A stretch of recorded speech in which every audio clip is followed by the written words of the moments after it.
Luke's heart pounded like a drum solo as his landing pod, affectionately dubbed the Plunge, sliced through the atmosphere of planet Quark 9. Below, a vibrant patchwork of teal oceans and neon green continents stretched out like an alien quilt. He gripped the controls with sweaty palms, a cocktail of anticipation and oh no on myself into buzzing through his brain.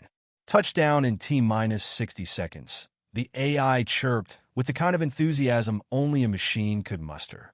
Luke sucked in a deep breath, mentally replaying all the training simulations. This was it. Humanity's first alien meet and greet.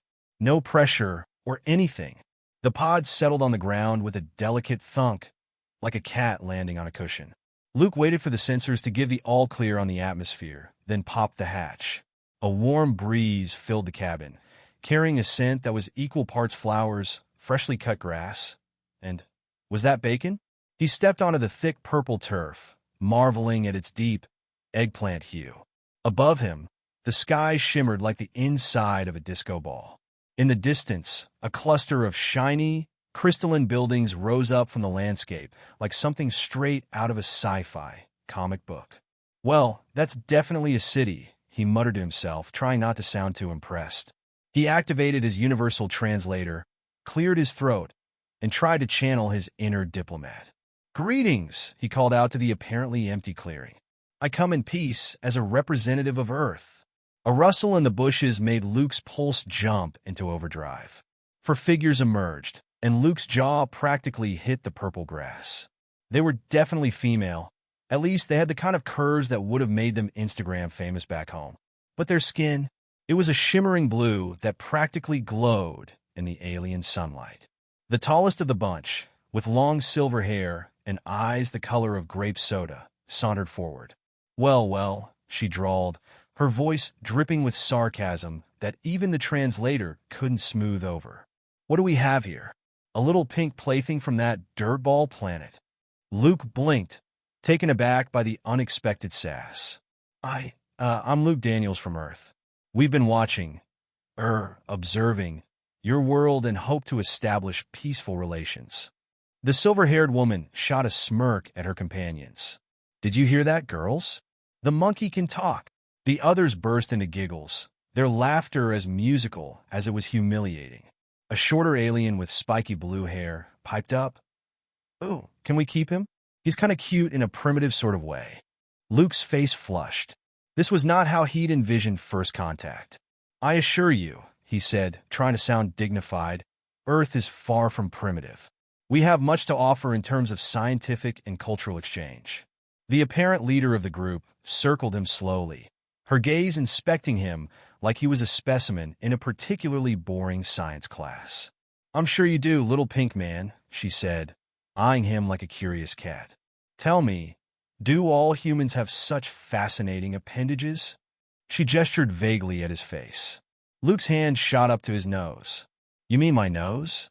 The aliens burst into laughter again, the one with spiky hair elbowing her friend, a tall, willowy figure with intricate facial tattoos. "Nara, I think he uses it to smell pheromones." "How quaint." Nara wrinkled her smooth, nearly non-existent nose in distaste. "Ew, imagine having to sniff things all the time." Luke took another deep breath, reminding himself that cultural misunderstandings were inevitable. "Ladies," he said, putting on his best serious tone, "I understand this must be surprising for you. Rest assured, humans come in peace. We're here to learn and share knowledge. Perhaps we could begin by exchanging information about our respective worlds." The laughter died down as the leader, who Luke was now mentally dubbing Grape Soda, studied him with a cool gaze. "You're a persistent little thing, aren't you?" she mused. "All right, Luke, show us what passes for technology on your mudball. Amuse us." Luke nodded, relieved to get an opening. He pulled out his trusty holographic projector and, with a few taps, conjured a floating image of Earth. "This is my home world," he began, zooming in on various landmarks. "We have diverse ecosystems and—" "Boring," interrupted the fourth alien, who until now had been content to let her friends do all the teasing. Her hair was elaborately braided with glowing strands, giving her a kind of rave party vibe. "Can't we just keep him as a pet and be done with it?" Grape Soda silenced her with a raised hand, her eyes narrowing as she examined the hologram. Hold on, Denia. Look at the atmosphere composition data. It's intriguing. Luke perked up. Yes, Earth's atmosphere is quite unique in our solar system. The mix of nitrogen and oxygen allows for combustion reactions that would be impossible in your atmosphere. Grape Soda finished, her voice showing a hint of genuine curiosity for the first time. Luke felt a tiny spark of hope. Maybe this wasn't going to be a disaster after all. He quickly pulled up more scientific data, sensing that he might have found common ground with at least one of the aliens. As he explained, Grape Soda's demeanor shifted from mocking to something that almost resembled respect. The others, however, started to look bored. Nara, are we really going to stand here all day listening to the monkey ramble? Spiky Hair, who Luke had mentally named Mia, sighed dramatically. I thought we were going to have some fun with him, see if he does tricks or something. Luke felt his frustration rising. I'm not a sideshow attraction, he said firmly. I'm here as an equal, hoping to foster understanding between our species. Denia rolled her eyes. Oh, please. Equal? You're barely more evolved than the lizard monkeys that infest our southern continent. That's enough, Denia. Grape Soda snapped, surprising everyone. She turned to Luke with an appraising look. You piqued my interest, human. Perhaps you're not as primitive as we first thought. Luke relaxed slightly, grateful for the shift in tone. Thank you. I'd be happy to continue our discussion and answer any questions you might have about Earth. Grape Soda's lips curled into a smile that sent a shiver down Luke's spine. It wasn't exactly friendly, but it was something. Oh, I have many questions, she purred, stepping closer. But I think a more hands-on approach might be in order. What do you say to a private tour of our city, Luke? I'm sure we could learn so much from each other. Luke hesitated. On one hand, this was exactly the kind of cultural exchange he'd hoped for. On the other hand, there was something in her tone that made him feel like he was being invited into a very elaborate trap. I'd be honored, he said cautiously. But maybe we should all go together? I'm sure your friends have valuable insights too. Grape Soda waved a dismissive hand. Oh, they have their own tasks to attend to, don't you ladies? The other aliens exchanged knowing looks. Nara's voice dripped with innuendo as she replied, Of course, Sarah. We wouldn't want to interfere with your scientific inquiry. Luke felt his cheeks burn. There was clearly some kind of subtext here, but he wasn't sure what it was, and he couldn't afford to mess this up. Very well, he said, squaring his shoulders. Lead the way, Era. I look forward to learning about your world. As they walked toward the gleaming city, Luke couldn't shake the feeling that he was stepping into something far more complicated than he'd anticipated. Era's occasional sidelong glances sent a mix of excitement and nervous energy coursing through him. What had he gotten himself into? The city's crystalline towers loomed larger, their surfaces reflecting light in mesmerizing patterns. Luke marveled at the architectural precision, noting the complete absence of straight lines. Everything flowed in graceful curves, as if the buildings had grown naturally from the landscape. Impressive, isn't it? Era's voice startled him out of his reverie.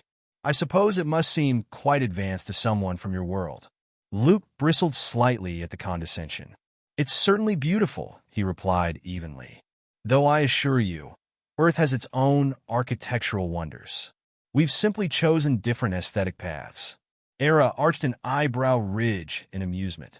Is that so? Well, I look forward to you educating me on the finer points of Earth design.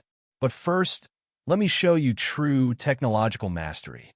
She led him to what appeared to be a solid wall of the nearest building. With a graceful wave of her hand, the surface shimmered and parted like water, allowing them to step through. Luke's jaw dropped as they entered a vast atrium. The interior defied logic, with floating platforms and streams of light that served as pathways between different levels. Alien beings of various colors moved about, barely sparing a glance at the strange pink creature in their midst.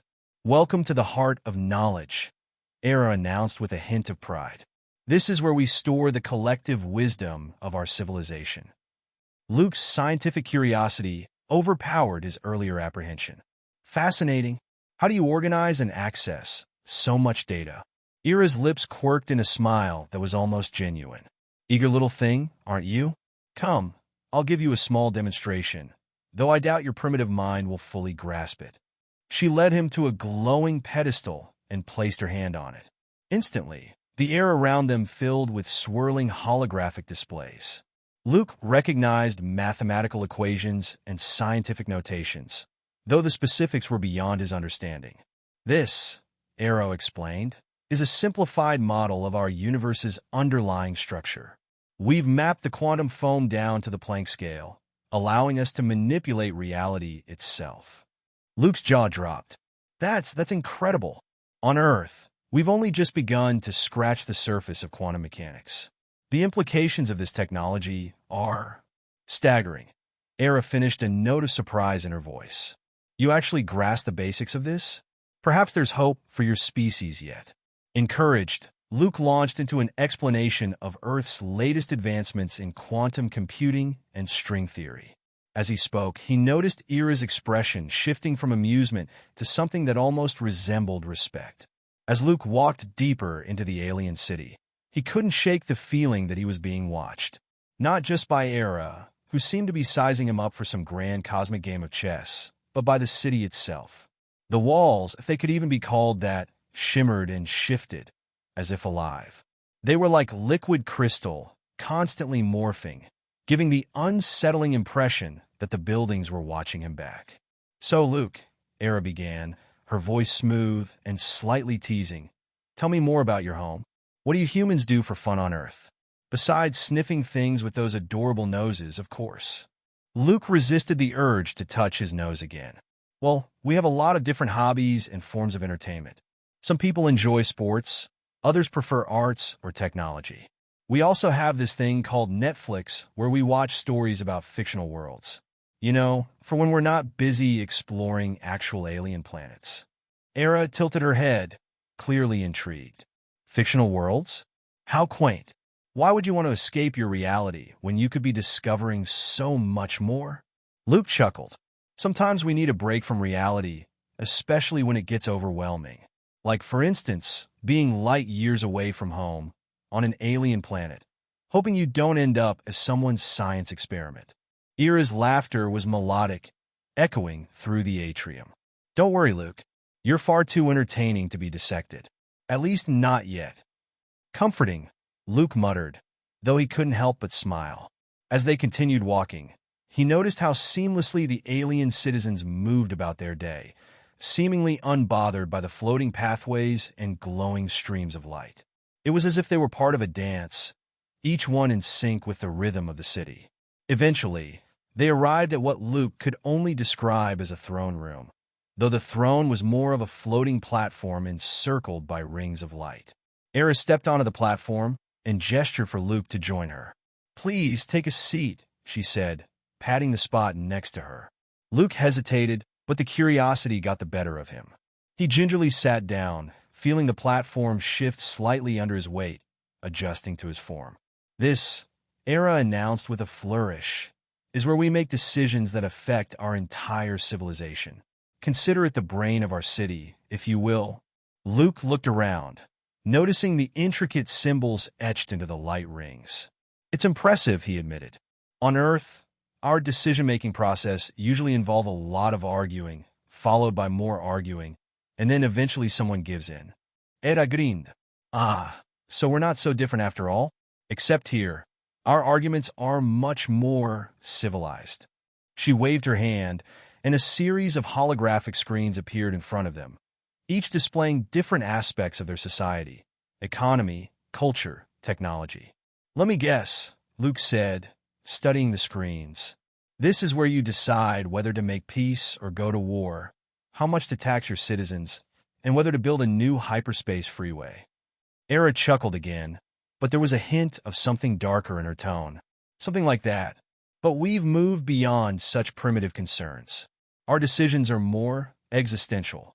Existential? Luke asked, raising an eyebrow. Like what? Whether or not to unlock the secrets of the universe, or just sit back and enjoy a cup of tea. Era leaned in closer, her violet eyes gleaming with something Luke couldn't quite place. Exactly. We are at a crossroads, Luke. Our civilization has reached a point where we've discovered almost everything there is to know about our universe.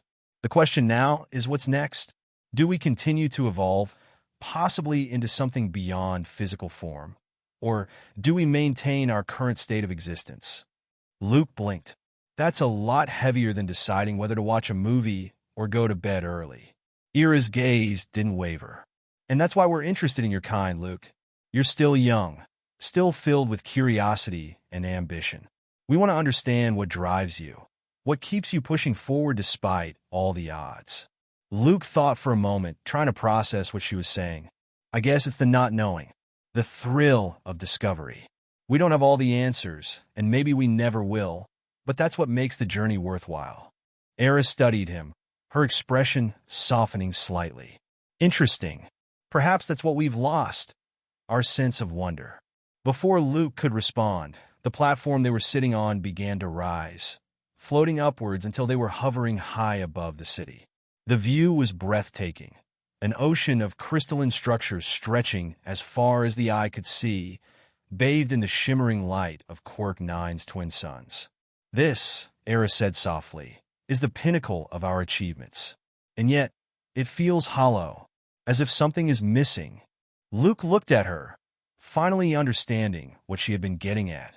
You're afraid that by reaching the top, you've lost the climb. Era nodded, a sad smile playing on her lips. Exactly. And that's why I'm curious about your kind, Luke. You're still climbing. Maybe you can remind us what it's like to feel that hunger for knowledge. Luke stared out at the city, a mix of emotions swirling inside him. This wasn't just a diplomatic mission anymore. It was something much deeper. He was no longer just a representative of Earth. He was a reminder of what it meant to be alive, to explore, to discover. Well, he said finally, I suppose I could stick around for a bit and share some of that primitive Earth enthusiasm. But only if you promise not to dissect me. Era laughed, a genuine sound that made Luke's tension melt away. Deal, Luke. I think we'll both learn a lot from this. As the platform descended back to the ground, Luke couldn't help but feel a strange connection to Era and her people. They were advanced, sure, but beneath the layers of technology and sophistication, they were just as lost as anyone else. Maybe, just maybe, he could help them find their way again. Or at the very least, they'd have a good laugh trying. Luke's newfound role as a curiosity consultant for the most advanced civilization he'd ever encountered was still sinking in when the platform gently touched down. The city, which had once seemed imposing and alien, now felt more like an enormous puzzle, and Luke was determined to piece it together. Era stepped off the platform first, her usual confident stride now accompanied by a softer, more contemplative demeanor. Come, Luke, she said, motioning for him to follow. Let me show you the city from the ground. You'll see things up close, and perhaps something will spark that famous earthling curiosity of yours. Sure, Luke replied, hopping down. But I have to warn you, I've been known to get distracted by shiny objects. Eras mirkt. Then you're in the right place. They began walking along a wide, iridescent pathway that seemed to pulse with energy. The city buzzed with activity, though it was a far cry from the chaotic hustle of Earth's metropolises. Here, everything was coordinated, purposeful. Alien citizens of varying shapes and sizes glided by, their expressions ranging from focused to indifferent, as though Luke was merely a mild curiosity, a fleeting oddity in their otherwise predictable lives. So, Luke began, trying to strike up some small talk. What's the deal with your buildings? They seem alive. Era nodded. In a way, they are. Our structures are grown, not built. We've perfected the art of bioarchitecture, creating living systems that sustain themselves and adapt to their environment. These buildings are in constant communication with the city's central consciousness, adjusting their forms to optimize energy use, comfort, and even aesthetic pleasure. Luke gawked at the nearest building, which rippled slightly as they passed, almost as if it was acknowledging their presence. Wow! So, basically, your cities are one giant mood ring. Era chuckled. You could say that, yes. Though our technology is beyond simple emotional responses. The city is more like an extension of our collective will, a reflection of our society's current state of mind. Luke paused, processing this. So, what happens if you all wake up on the wrong side of the bed? Does the city turn into a giant spike ball? Fortunately, we've managed to avoid that scenario, Era replied with a sly grin. Though there was one time when an outbreak of a particularly virulent annoyance pathogen resulted in everything turning an unpleasant shade of vomit green. Let's just say we quickly found a cure. As they continued their stroll, Luke began to notice how the city's design flowed around them. Pathways diverged and converged, forming intricate patterns, and structures seemed to grow and recede like waves on the shore. Every now and then a small creature, part machine, part organic, would scuttle by, performing maintenance or delivering items to the residents. So, is there anywhere in particular you'd like to see? Era asked, her tone almost casual, but with an underlying hint of something more. Luke scratched his head. Well, since I'm here, I wouldn't mind checking out where you guys keep all the cool gadgets. You know, like your labs or workshops. If that's okay. Era raised an eyebrow ridge. Straight to the tech. I see. Typical human. Always wanting to tinker with things. Hey, I was a kid who took apart the toaster just to see how it worked, Luke said with a grin. I figure if I'm going to be here, I might as well see what's under the hood. Era laughed, a sound Luke was starting to appreciate more and more. Very well, Luke the Tinkerer. Let's head to our innovation district. But be warned, what you'll see may challenge your very concept of technology. Consider me intrigued, Luke replied, trying to keep up with her swift pace. As they approached the innovation district, the city's atmosphere subtly shifted. The crystalline structures here were sleeker, more streamlined, and there was a palpable energy in the air, a buzz that hinted at the cutting-edge experiments and creations being born within these walls. They entered a large dome, the surface of which shimmered with constantly changing colors, like an oil slick in the sun. As they stepped inside, Luke's jaw dropped. The interior was a kaleidoscope of activity. Floating platforms carried materials from one station to another, while holographic interfaces blinked in and out of existence as various alien beings manipulated data, seemingly plucking ideas from the ether. This, Era said, her voice filled with pride, is where we push the boundaries of what's possible. Our greatest minds gather here to experiment, innovate, and create. Luke's eyes were drawn to a particularly bizarre contraption in the center of the room. It looked like a giant hamster wheel, except it was made of energy, and inside it, a floating orb of light was spinning furiously, emitting a low hum that made his teeth vibrate. What's that? Luke asked, pointing at the device. Era smiled. That, Luke, is a dimensional resonance stabilizer. It's an experiment in creating a stable pocket dimension, an entire universe within a confined space. Currently, it's about the size of a golf ball, but we're hoping to expand it to at least the size of a watermelon by the end of the century. Luke stared at her. A pocket dimension? You're literally creating universes for fun? Not just for fun, Era corrected, but for exploration, experimentation, and who knows, maybe even a little fun. After all, there's nothing quite like creating a space where the laws of physics are more like suggestions. Luke shook his head in disbelief. I thought our quantum mechanics was advanced, but this is like playing God. Era's expression grew more serious. In a way, it is, but with great power comes great responsibility. We must ensure that our creations don't spiral out of control, or worse, that we don't lose ourselves in our own godlike abilities. Sounds like a lot of pressure, Luke remarked, still trying to wrap his head around the concept. It is, Era agreed, but it's also what drives us. The pursuit of knowledge, of understanding, is what keeps our civilization moving forward. But as I mentioned earlier, we're at a crossroads. We're starting to question the very purpose of this pursuit. Maybe you're looking for meaning in the wrong places, Luke suggested. I mean, sometimes the journey is more important than the destination, right? Era looked at him thoughtfully. You may be onto something, Luke. Perhaps it's not about what we create, but what we experience along the way. Before Luke could respond, a loud alarm suddenly blared throughout the room, startling him. The floating orb in the hamster wheel began to glow brighter, and the hum intensified to a pitch that made his ears ring. Is that supposed to happen? Luke asked, feeling a twinge of panic. Era's eyes widened. And for the first time, Luke saw genuine concern on her face. No, it's not. The stabilizer's resonance is destabilizing. We need to. Before she could finish, the orb pulsed violently, and a shockwave rippled through the room, sending Luke and Era sprawling to the floor. The lights flickered, and the air crackled with energy. Luke scrambled to his feet, his heart racing.